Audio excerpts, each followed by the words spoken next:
സുഹൃത്തുക്കളെ, ഞാനിപ്പോൾ ഉള്ളത് നമ്മുടെ ദൃശ്യ സ്റ്റുഡിയോയുടെ നേരെ ഫ്രണ്ടിലാണ്. ഇവിടെ വന്നതിൻ്റെ ഒരു കാരണമുണ്ട്. നിങ്ങളെല്ലാവരും കണ്ടു കാണും, ഈ ഇടയ്ക്കാണ് ദൃശ്യ സ്റ്റുഡിയോയുടെ ഉദ്ഘാടനം നടന്നത്. ഉദ്ഘാടനം വൈറലായിരുന്നു. കാര്യം എന്താണെന്ന് ഞാൻ പറയാതെ തന്നെ നിങ്ങൾക്ക് അറിയാം. കാരണം 10-20 വർഷമായിട്ട് കപ്പലണ്ടി വിറ്റുകൊണ്ടിരുന്ന ഒരു മാമനുണ്ട്. ആ മാമനാണ് ഈ ദൃശ്യ സ്റ്റുഡിയോ ഉദ്ഘാടനം ചെയ്തത്. അവരത് സർപ്രൈസ് ആയിട്ടാണ് അവിടെ വെച്ചാണ് അത് പ്രഖ്യാപിച്ചത്. ഞാനും അവിടെ വീഡിയോ എടുക്കാൻ പോയതാണ്. ശരിക്കും പറഞ്ഞാൽ വളരെ സന്തോഷം തോന്നിയ ഒരു നിമിഷമായിരുന്നു. പലരും വലിയ വലിയ സെലിബ്രിറ്റീസിനെ ഉദ്ഘാടനത്തിന് ക്ഷണിക്കുമ്പോൾ ഇവിടെ ഇവർ ചെയ്തത് തികച്ചും അഭിനന്ദനാർഹമായ ഒരു കാര്യമാണ്, മാതൃകാപരമാണ്. അത്യാവശ്യം വീഡിയോസ് എല്ലാം വൈറലായിരുന്നു. എല്ലാവർക്കും കമൻസ് ഒക്കെ കണ്ടപ്പോൾ ശരിക്കും ഒരു കാട്ടാക്കടക്കാരൻ എന്ന നിലയിൽ നല്ല രീതിയിൽ അഭിമാനം തോന്നി. ഈ ഒരു ഉദ്ഘാടനം ആ മാമനെ കൊണ്ട് ചെയ്യിപ്പിക്കാനുള്ള ഒരു കാരണം ഉണ്ടാവുമല്ലോ, അത് നമുക്ക് എന്താണെന്ന് നമുക്ക് ചോദിച്ചറിയാം. അതാണ് ദൃശ്യ സ്റ്റുഡിയോ. നമുക്ക് അവിടെ ബിനിച്ചേട്ടൻ ഉണ്ടെങ്കിൽ നേരിട്ട് ചോദിച്ചറിയാം, കാര്യങ്ങളെല്ലാം അറിയാം. അതുപോലെ ഈ ഇതിൽ വന്ന പോസിറ്റീവും നെഗറ്റീവുമായിട്ടുള്ള കമൻസിനെ കുറിച്ച് നമുക്ക് ചോദിച്ചറിയാം. ഓക്കെ അല്ലേ?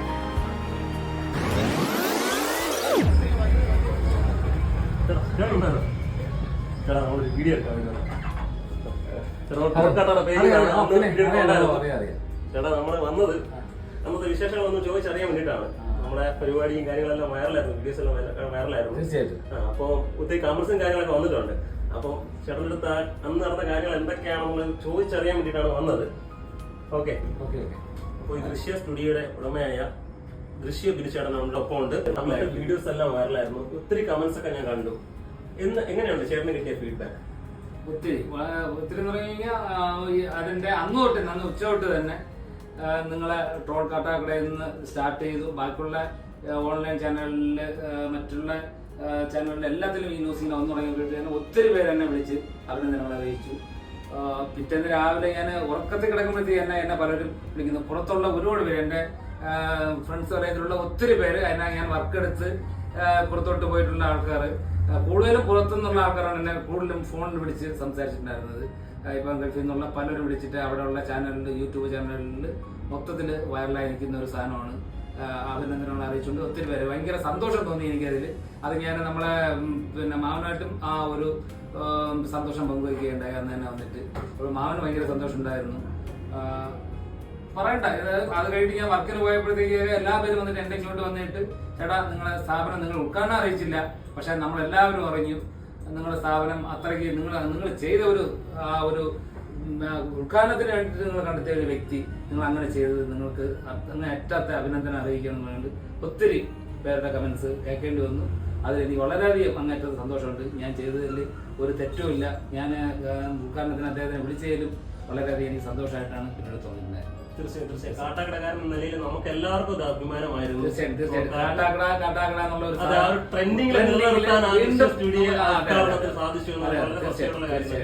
അങ്ങനെ അത് കഴിഞ്ഞു. ഭയങ്കര ഹാപ്പിയാണ്. ഈ മമ്മദിനെ കൊണ്ട് ഉദ്ഘാടനം ചെയ്യിക്കാനുള്ള ഒരു ചിന്ത എങ്ങനെയാണ് വന്നത്? ഉദ്ഘാടനം ചെയ്യാനുള്ള ചിന്ത അത് ഞാൻ പറയുന്നതിനേക്കാൾ കൂടുതൽ ലാല് പറയുന്നതായിരിക്കും കുറച്ചും കൂടെ പെട്ടെന്ന്, കുറച്ചും കൂടി. ഞാൻ ശരിക്കും ഇതിനകത്തൊരു സഹയാത്രികൻ മാത്രമായിരുന്നു, അല്ലാതെ പുള്ളി തന്നെയാണ് അതിനുള്ള, പുള്ളിയുടെ മനസ്സാണ് അത്. അപ്പൊ ഞാൻ എന്റെ കൂടെ എന്നിലൂടെ അത് വർക്കൗട്ടായി എന്ന് മാത്രമേ ഉള്ളൂ.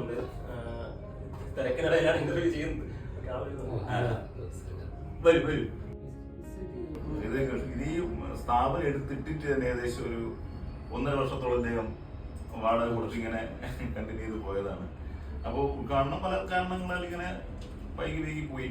അപ്പോൾ അതിനുശേഷം നമ്മൾ തമ്മിൽ ഇങ്ങനെ ഈ ഒരു സംഭവം ഈ തൊട്ടടുത്ത ദിവസങ്ങളിലേക്ക് ഇവിടെ കാട്ടാക്കടയിൽ 2-3 സ്ഥാപനങ്ങളുടെ ഉദ്ഘാടനം ഉണ്ടായിരുന്നു. അപ്പൊ അത് ഞാൻ കോർഡിനേറ്റ് ചെയ്തതാണ്. അപ്പൊ അതിനകത്തെല്ലാം ഫോട്ടോഗ്രാഫർ പുള്ളിയായിരുന്നു. അപ്പൊ അത് കഴിഞ്ഞപ്പോഴത്തേക്ക് ഇദ്ദേഹം പറഞ്ഞു, നമ്മളൊരു സ്ഥാപനം ഇങ്ങനെ നിൽക്കുകയാണ്, നമുക്ക് എന്തെങ്കിലും ചെയ്യാൻ പറ്റുമെന്ന് ചോദിച്ചു. അപ്പൊ നമ്മളൊരു ദിവസം ഇങ്ങനെ പലരെയും നമ്മളിങ്ങനെ ഉദ്ഘാടകനായിട്ട് ചിന്തിച്ചു, പലരെയും നമ്മൾ സമീപിച്ചു. പക്ഷെ അതൊന്നും വർക്കൗട്ട് ആയില്ല. 2-3 ഡേറ്റ് എടുത്തു. ഡേറ്റും ഇങ്ങനെ മാറി പോയി. പിന്നെ ഇലക്ഷൻ വന്നു. ഇലക്ഷൻ ഡിക്ലെയർ ചെയ്ത സമയത്ത് പിന്നെ അത് ലാഗായി. അപ്പൊ അതിനുശേഷമാണ് നമ്മൾ ഡേറ്റ് തീരുമാനിച്ചത്. അപ്പോൾ ഒരു ദിവസം ഞങ്ങളിങ്ങനെ ക്യാൻറ്റീനിൽ നിന്ന്, നമ്മളെല്ലാവരുടെയും വൈകുന്നേരങ്ങളിൽ ചായ കൂടി ക്യാൻറ്റീനിലാണ്, ക്യാൻറ്റീനിൽ ചായ കുടിച്ചിട്ട് ഞങ്ങളിങ്ങനെ താഴോട്ട് ഇറങ്ങി ഇങ്ങനെ വരികയാണ്. ഇറങ്ങി വന്നപ്പോഴത്തേക്ക് നമ്മൾ ചോദിച്ചു, തമ്മിൽ സംസാരിച്ചു, നമുക്ക് ഇത് ഏതെങ്കിലും ഒരു പാവപ്പെട്ട ആളിനെ വെച്ചിട്ട് ചെയ്താൽ പോലെ എന്നിങ്ങനെ നമ്മളിങ്ങനെ സംസാരിച്ചപ്പോഴത്തേക്ക് പുള്ളി എന്നോട് ചോദിച്ചു, അങ്ങനെ ആരെങ്കിലും മനസ്സിലുണ്ടോ എന്ന് ചോദിച്ചു. ഞാൻ പറഞ്ഞു, നിങ്ങളെ മനസ്സിൽ ആരെങ്കിലും ഉണ്ടോ എന്ന് വെച്ചാൽ. അപ്പോൾ പുള്ളി പറഞ്ഞു, പുള്ളിയുടെ മനസ്സിൽ ഒരാളുണ്ട്. അപ്പൊ ഞാൻ നടന്ന് ഞാൻ പറഞ്ഞു, അത് പറ എന്ന് പറഞ്ഞു. അപ്പൊ ഇല്ല, നിങ്ങൾ പറ. അങ്ങനെ രണ്ടും കൂടെ പറഞ്ഞു നമ്മളിവിടെ വന്ന് ഏകദേശം ഈ ആ മാമൻ ഇരിക്കുന്ന ആ ഒരു സ്പേസ് ഉണ്ടല്ലോ, അവിടെ എത്തിയപ്പോൾ ഞാൻ ഇദ്ദേഹത്തിനോട് പറഞ്ഞു ഇദ്ദേഹമാണ് എൻ്റെ മനസ്സിൽ. അപ്പോൾ പുള്ളി ഇങ്ങനെ സ്റ്റക്കായി ഇത് തന്നെയാണ് എൻ്റെ മനസ്സിലുണ്ടായിരുന്ന ആള്. അങ്ങനെ രണ്ടുപേരും കൂടെ ചിന്തിച്ചത് ഒരാളിലേക്ക് എത്തി. അപ്പൊ പിന്നെ പുള്ളിക്കൊരു ഡൗട്ട് ഉണ്ടായെന്ന് വെച്ചാൽ നമ്മളിങ്ങനെ പുള്ളി ഇതിലേക്ക് തിരഞ്ഞെടുക്കുമ്പോൾ ആരെങ്കിലും വേറെ എന്തെങ്കിലും നെഗറ്റീവായിട്ട് വന്ന് അറിയാലോ സമൂഹമല്ലേ, ചിലപ്പോൾ എന്തെങ്കിലുമൊക്കെ പറഞ്ഞാലോ. അപ്പൊ ഞാൻ പറഞ്ഞ നിങ്ങളുടെ മനസ്സിൽ ആ മനുഷ്യനുണ്ടെങ്കിൽ എന്ന് പറയാൻ കാരണം പുള്ളി അന്നത്തെ വേദിയിൽ തന്നെ പറഞ്ഞിരുന്നു, ഈ മാമൻ സാധനങ്ങൾ വർഷങ്ങളായിട്ട് കൊണ്ടുവയ്ക്കുന്നത് അവിടെയാണ്, എടുത്തുകൊണ്ട് പോണതും കൊണ്ടുവരണമെന്ന് വെക്കുന്നതും എല്ലാം കണ്ടുകൊണ്ടിരിക്കുക. അപ്പോൾ ഈ വയ്യാത്ത അവസ്ഥയിലാണ് ചില ദിവസങ്ങളിലൊക്കെ വന്നു പോകുന്നത്. ചില ദിവസങ്ങളിലൂടെ വന്നിരിക്കുമ്പോൾ ഒരു വീരത്തൊക്കെ വന്നിരുന്നിട്ട് പോകുമ്പോൾ ചിലപ്പോൾ കിട്ടുമെന്ന് തന്നെ അറിയില്ല, നല്ല സാമ്പത്തികം എല്ലാം കിട്ടുമെന്ന് തന്നെ അറിയില്ല. എന്നാലും തിരിച്ചും ഫ്രഷ് അടുത്ത ദിവസം ഭയങ്കര എനർജിയിലാണ് തിരിച്ചു. അത് ഞാനും കണ്ടിട്ടുണ്ട്, ഇദ്ദേഹം നിരന്തരം കാണുന്ന ആളാണ്, ഞാൻ വല്ലപ്പോഴും കാണുന്ന ആളാണ്. അപ്പൊ അങ്ങനെ അതുകൊണ്ട് എന്തെങ്കിലും ഇദ്ദേഹം ഇങ്ങനെ ഒരു സംഭവം വരുമ്പോഴത്തേക്ക് ആ മനുഷ്യൻ ഏതെങ്കിലും തരത്തിൽ പരിഗണിക്കണമെന്ന് പുള്ളിയുടെ മനസ്സിൽ. കാരണം പുള്ളി നമ്മൾ വൈകുന്നേരം ചായ കുടിച്ചിട്ട് മിക്കവാറും വൈകുന്നേരം ചായ കുടിച്ചിട്ട് വരുമ്പോഴത്തേക്ക് പുള്ളി അതെല്ലാം പാക്ക് ചെയ്തുകൊണ്ടിരിക്കുന്നതായിരിക്കും ഇപ്പോൾ ഇവിടെ കൊണ്ടുവയ്ക്കാനായിട്ട്. ഞാനും അല്ലെങ്കിൽ നമ്മളെ കൂടെ ഉള്ള പിള്ളേർ ആരെങ്കിലും ആയിരിക്കും ആ പെട്ടിയൊക്കെ എടുത്ത് നമ്മളോട് കൊണ്ടുവന്ന് അടച്ചൊക്കെ വെച്ചു കൊടുക്കുന്നത്. ഇന്നും അത് സംഭവിച്ചു. ഇന്ന് ഞങ്ങളെ സ്റ്റാഫ് ചായ കുടിക്കാൻ പോയിട്ട് തിരിച്ചു വന്നപ്പോഴത്തേക്ക് അവര് ആ പെട്ടി എടുത്തിട്ട്, ഞാനിപ്പോൾ വർക്ക് കഴിഞ്ഞ് വന്നേ ഉള്ളൂ, ഞാൻ ഇവിടെ വന്നപ്പോഴത്തേക്ക് പെട്ടി കൊണ്ട് നമ്മുടെ എഡിറ്ററാണ് അങ്ങോട്ട് പോകുന്നുണ്ട്, അവരോട് കൊണ്ടുവയ്ക്കുന്നത്. ഇതൊരു നിത്യ സംഭവമായിട്ട് അങ്ങനെ പോകുന്നുണ്ട്. അതിൽ നമ്മൾ പൂർണ്ണമായും നമ്മളതിനകത്ത് സന്തോഷത്തോടെ പൂർണ്ണ സംതൃപ്തിയോടുകൂടിയാണ് നമ്മൾ ആ സാധനം ചെയ്തത്. അതിൽ ഒരു വിഷമവും നമുക്ക് അതിനകത്ത് ഇതുവരെ തോന്നിയിട്ടില്ല. സന്തോഷം മാത്രമേ നമുക്ക് അതിനകത്തുള്ളൂ. മാവൻ അതിലുപരി മാവൻ അതിനേക്കാൾ സന്തോഷം. പുള്ളിയെ വിളിച്ച് നമ്മളങ്ങനെ സംഭവം ചെയ്യിപ്പിച്ചപ്പോഴത്തേക്ക് മാവനോട് പ്രതീക്ഷിക്കാത്ത ഒരു സംഭവമാണ് മാവനെ കൊണ്ട് നമ്മൾ ചെയ്യിപ്പിച്ചത്. മാവനോട് ഞാൻ ചോദിച്ചു ചെയ്യാൻ പറ്റുമെന്ന് ചോദിച്ചപ്പോഴത്തേക്ക് പുള്ളി അത് ഓക്കെ പറയുകയും ചെയ്തു. ഇതിനകത്ത് വേറൊരു സംഭവം ഉള്ളത്, നമ്മളിങ്ങനെ കാര്യങ്ങൾ പ്ലാൻ ചെയ്തെങ്കിലും അപ്പോഴും ഒരു കൺഫ്യൂഷൻ ഉണ്ടായിരുന്നു. മാമനോട് ഇങ്ങനെ പറയുമ്പോഴേ അത് എങ്ങനെ മാമൻ ഉൾക്കൊള്ളുമോ, മാമൻ ഇത് അതിന് ചിലപ്പോ ഉദ്ഘാടകൻ എന്ന് പറയുമ്പോൾ ചിലപ്പോ ഞാൻ ഇനി ചെയ്താൽ ഒരുപക്ഷെ ഇനിയിപ്പോ അവർക്ക് എന്തെങ്കിലും ദോഷം വരുമോ എന്നൊക്കെ ചിന്തിച്ചിട്ട് മാമൻ അതിനകത്ത് പിന്മാറിയാലോ എന്നൊക്കെയുള്ള ഒരു ഡൗട്ടും നമുക്കുണ്ടായിരുന്നു. അവസാന നിമിഷം അതായത് നമ്മളിവിടെ ഉദ്ഘാടനം തുടങ്ങുന്നത് 10 മണി, നമ്മൾ 9:00 പറയുന്നത്. 10 മണിയായപ്പോഴത്തേക്ക് എല്ലാവരും വന്നു, എല്ലാവരും ഇവിടെ ഉണ്ട്. പലരും എന്തോന്ന് ചോദിക്കുന്നുണ്ട്, ഇന്ന ആരെയും വരാനുണ്ട്, ഞങ്ങൾ ഒരാളും കൂടെ വരാനുണ്ട്. ആരാണെന്ന് ആരും ചോദിക്കുന്നില്ല, ഞങ്ങൾ ഒരാളും കൂടെ വരാനുണ്ട്. അപ്പോൾ എന്റെ ബന്ധുക്കളായിരുന്നാലും മറ്റു നമ്മളെ ഇവിടെ നിൽക്കുന്ന ഉദ്ഘാടനത്തിന് ബാക്കിയുള്ള പരിപാടിക്ക് ഇതിന് എല്ലാത്തിനും വന്ന മറ്റുള്ള കടക്കാർ എല്ലാവരും എന്റെ ചോദിച്ചിട്ട് ആരെയും വരാനുണ്ട്, ഇങ്ങനെ നീ ലാഗാക്കണം, ടൈം സമയം 10:30 രാഘവലാവണം, നമുക്ക് ഇതൊക്കെ ചെയ്ത് ഇറങ്ങണ്ടേ എന്നൊക്കെ ചോദിച്ചു. ഞങ്ങൾ വെയിറ്റ് ചെയ്യൂ, ഒരാളും കൂടെ വരാനുണ്ടെന്ന്. പക്ഷെ ആ ടൈം ആയപ്പോഴത്തേക്ക് 10 മണി കഴിഞ്ഞ് ഒരു 5 മിനിറ്റ് ഉണ്ടായിട്ടുണ്ടാവും. പുള്ളി താഴെ ആ പിന്നെ ആരുടെയോ ലിസ്റ്റ് അടിച്ചിട്ട് മിക്കവാറും വരല്ലോ. അത് ഈ നമ്മളെ കമന്റ് ബോക്സിനകത്ത് തന്നെ ഉണ്ടായിരുന്നു, ട്രോൾ കാട്ടാക്കടയ്ക്കകത്ത് തന്നെ ഉണ്ടായിരുന്നു തോന്നുന്നു എനിക്കത്. പിന്നെ സ്ഥിരമായിട്ട് ഒരാളുടെ ബാങ്കിൽ കയറി വരും. പുള്ളി ഇവിടെ വന്നിട്ട് തിരിച്ച് പുള്ളി പോണ സമയത്ത് ഇദ്ദേഹത്തിന് കൊണ്ടുപോകില്ല. അപ്പോഴത്തേക്ക് പുള്ളി എവിടെയും പോയിട്ട് തിരിച്ചു പോകുമ്പോഴത്തേക്ക് ഇദ്ദേഹത്തിന് 20 രൂപയ്ക്ക് കപ്പണ്ടി വാങ്ങിച്ചിട്ടാണ് തിരിച്ചു പോകണമെന്ന് പുള്ളി അതിനകത്ത് കമന്റ് ഇട്ടിട്ടുണ്ട്. അപ്പോഴ് അവിടെ നിന്ന് ആ പോസ്റ്റ് താഴെ ആ ഇലക്ട്രിക് പോസ്റ്റിൽ ഇങ്ങനെ പിടിച്ച് തളർന്ന് നിൽക്കാൻ തോന്നുന്നു. അന്ന് നടന്ന ബുദ്ധിമുട്ടാണ് നടക്കാൻ. ഇവിടെ അവിടെ നിന്ന് അങ്ങനെ പിടിച്ച് ഇങ്ങനെ നിൽക്കുകയായിരുന്നു. നമ്മൾ വരണം, നമുക്ക് സമയമായെന്ന് പറയുമ്പോഴത്തേക്ക് വന്നു. പിന്നെ അപ്പോഴും നമ്മൾ അദ്ദേഹത്തിന്റെ അടുത്ത് റിബൺ കട്ട് ചെയ്യുന്നോ അങ്ങനെ ചെയ്യണോ ഒന്നും നമ്മൾ ആ സമയത്ത് ഉണ്ടാവണം, വരണം എന്ന് മാത്രമാണ് ഇദ്ദേഹം സൂചിപ്പിച്ചിരുന്നത്. വരണം, നമുക്ക് അവിടെ സമയമായെന്ന് പറഞ്ഞ് വിളിച്ചോണ്ട് വന്നിട്ട് പുള്ളിയെ കൊണ്ട് വിളിപ്പിച്ചു. അല്ല, അന്നത്തെ അംഗീകരിക്കേണ്ട ഒരു കാര്യം, നമ്മുടെ നിയുക്ത MLA അദ്ദേഹം ഉണ്ടായിരുന്നു, പഞ്ചായത്ത് പ്രസിഡന്റ് ഉണ്ടായിരുന്നു, നമ്മുടെ 2 ഗസ്റ്റുകൾ, നമ്മുടെ സുഹൃത്തുക്കളാണ്. അവര് സിനിമാ താരങ്ങളാണെങ്കിലും സുഹൃത്തുക്കളാണ്. അവരെല്ലാവരും അങ്ങനൊരു സംഭവം ചെയ്തു. സാധാരണ ആർക്കെങ്കിലും ഈഗോയ്ക്ക് അടിക്കാൻ സാധ്യതയുള്ള ഇങ്ങനെയൊക്കെ കാര്യം. പക്ഷേ MLA അടക്കം ഞങ്ങളത് വളരെ സന്തോഷത്തോടെ അഭിമാനത്തോടു കൂടി അദ്ദേഹത്തിന്റെ പേരിലൂടെ പരാമർശിക്കുകയാണ്. അദ്ദേഹം സന്തോഷമായിട്ട് ഞാൻ അനുവാദം ചോദിച്ചു, ഞാൻ അദ്ദേഹത്തെ കൊണ്ട് ചെയ്യിക്കട്ടെ എന്ന് അനുവാദം ചോദിച്ചപ്പോഴത്തേക്ക് നിറഞ്ഞ മനസ്സോടുകൂടി അദ്ദേഹം അതിന് സമ്മതിച്ചു എന്നുള്ളതാണ്. അതൊരു സന്തോഷം. അത് കഴിഞ്ഞിട്ട് പേഴ്സണലി ഇവരെല്ലാം നമ്മളെ വിളിച്ചിട്ട് വീണ്ടും എന്നോട് പറഞ്ഞു ആ ചെയ്ത ഒരു കാര്യത്തിന് എല്ലാവരും ഇവിടെ വന്ന് ഏകദേശം തന്നെ ഇവിടെ വന്നിട്ടുള്ള മിക്ക ആൾക്കാർ എന്നെ തിരിച്ച് 2ാമത് വിളിച്ചു. നീ ആ ചെയ്ത ഒരു കാര്യം അത് ആരും പ്രതീക്ഷിക്കാത്ത, ആർക്കും തോന്നാത്ത, മനസ്സിൽ പോയി ചിന്തിക്കാൻ പറ്റാത്ത ഒരു കാര്യമാണ് നീ ചെയ്തത്. അങ്ങ് അറ്റത്തെ അഭിനന്ദനമാണ്. അതിനകത്ത് നിനക്ക് ഇനി എത്ര പറഞ്ഞാലും മതിയാവില്ല എന്നുള്ള രീതിയിലൊക്കെ പലരും വിളിച്ചിട്ട് സംസാരിച്ചിട്ടുണ്ടായിരുന്നു. അത് ഭയങ്കര സന്തോഷമാണ്. കമന്റ്സ് ഒക്കെ നോക്കാറുണ്ടായിരുന്നു, ഒത്തിരി നല്ല കമന്റ്സ് ഉണ്ടായിരുന്നു. അതിന്റെ ഇടയിൽ കുറച്ച് നെഗറ്റീവ് ആയിട്ടുള്ള കാര്യങ്ങൾ കമന്റ്സ് കണ്ടിരുന്നു. ചേട്ടാ ശ്രദ്ധിച്ചിട്ടുണ്ടായിരുന്നു, അത് ഡ്രസ് പുള്ളിക്ക് വാങ്ങിച്ചു കൊടുത്തുകൂടായിരുന്നു.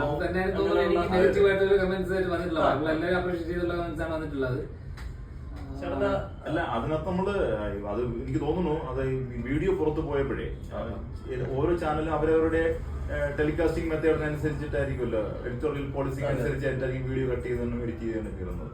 അപ്പോ പല വീഡിയോകളിലും നമ്മൾ അദ്ദേഹത്തിന് ഗിഫ്റ്റ് കൊടുത്തത് വന്നില്ല. അപ്പോ വന്നതും പക്ഷെ ആ വ്യക്തി, ആ കമന്റ് ഇട്ട വ്യക്തി കണ്ട വീഡിയോയ്ക്ക് അത് കൊടുക്കുന്നതില്ല. അപ്പൊ കണ്ടവര് ആ വീഡിയോയില് താഴെ അവരുടെ സ്റ്റില്ലൊക്കെ എടുത്തിട്ട് അത് അവര് തന്നെ, ജനം തന്നെ, നമ്മളൊന്നും ചെയ്യേണ്ടി വന്നില്ല, ജനം തന്നെ അത് ഇങ്ങനെ കൊടുത്തിരുന്നത് കണ്ടില്ലേ എന്നൊക്കെ ചോദിച്ചിട്ട് അവർ തന്നെ തിരിച്ച് റിക്വസ്റ്റ് ചെയ്തിരുന്നു.